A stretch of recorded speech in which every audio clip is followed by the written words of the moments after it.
Personal branding is more important now than ever. In this video, I'm going to share with you why you can't afford not to pay attention to your personal brand today. I'd like to share a little story with you that helps to illustrate the importance of personal branding. It's two women whose names both begin with M, Monica Lewinsky, Martha Stewart. What do these ladies have in common? Well, they both went through a very serious scandal at one point in their lives. Monica Lewinsky was very young when the scandal hit her, and nobody knew who she was. And so Monica Lewinsky, because she was an unknown, became branded by the scandal.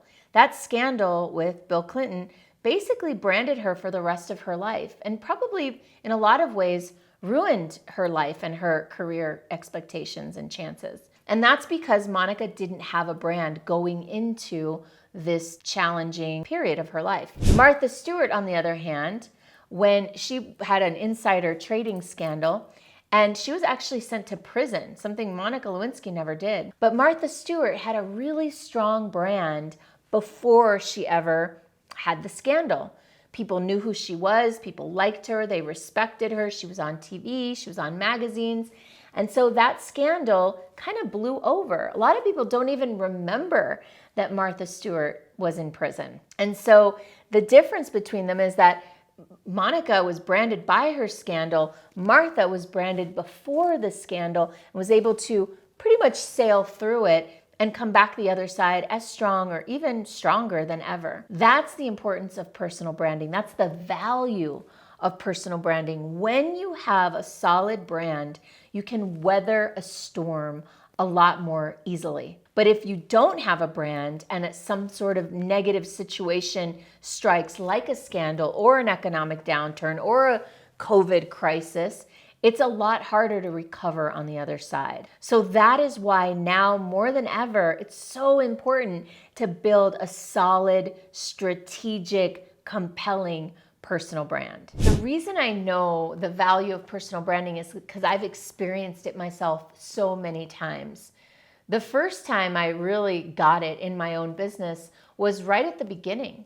I remember when I started my business, I basically I didn't think about who I really was or what my brand was from the inside out. I looked at it instead very much from the outside in. I started my business and my number one priority was to replace my income that I had lost when I quit my job. And so I wasn't thinking about joy or fulfillment or alignment or any of the things that you've probably heard me talk a lot about. Instead, my sole focus was, how can I make money? And that sole focus on making money led me to think only from the outside. What does the market need? What are the things that I can provide and that people would pay me for?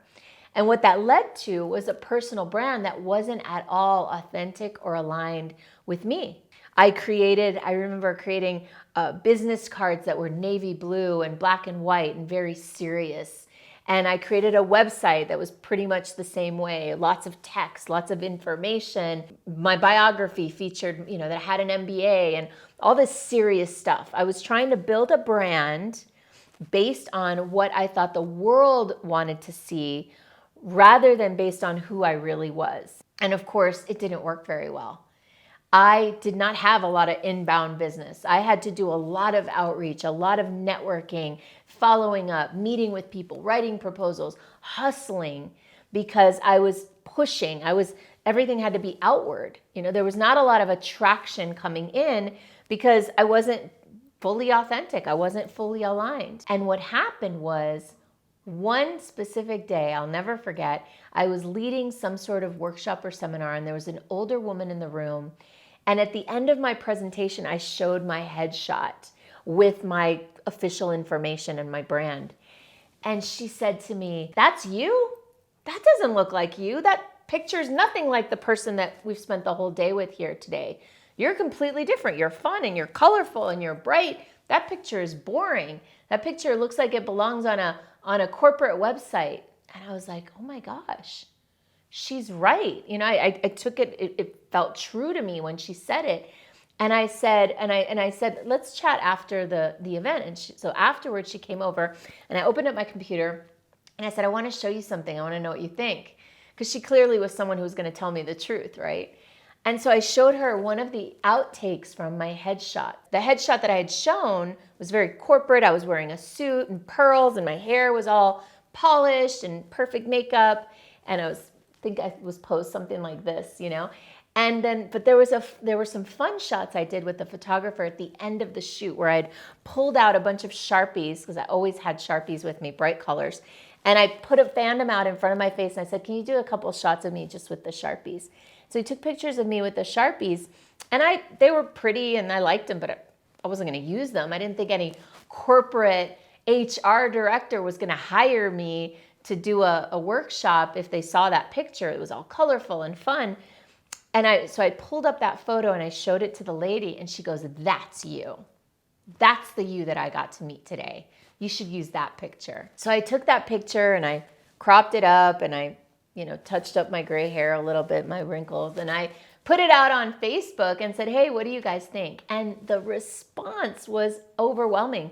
People were like, I love this photo. This is so you. It's so authentic.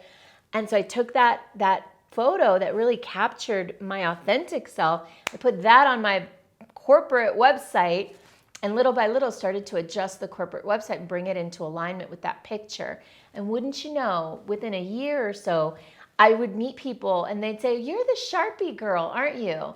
I've seen your picture, right? Like in local circles where I was hanging in Miami, people started to remember and started to come to me. And so that is the value of personal branding, of associating yourself with a look, with a feel, with a message, with a movement, with colors, with all the pieces of branding. Once you start to get those pieces in concert and synchronized and aligned with your true self and your true nature, that starts to attract people. So that's the value of personal branding. And now more than ever, we want to attract the right people, right? And have that be joyful and easy to market and promote our businesses. Now, of course, if you want to learn how to do personal branding, I have so many videos on that topic. I even have a whole playlist on personal branding. So please go ahead and go down the rabbit hole of personal branding with me. I promise that you'll get some really good ideas about how to brand yourself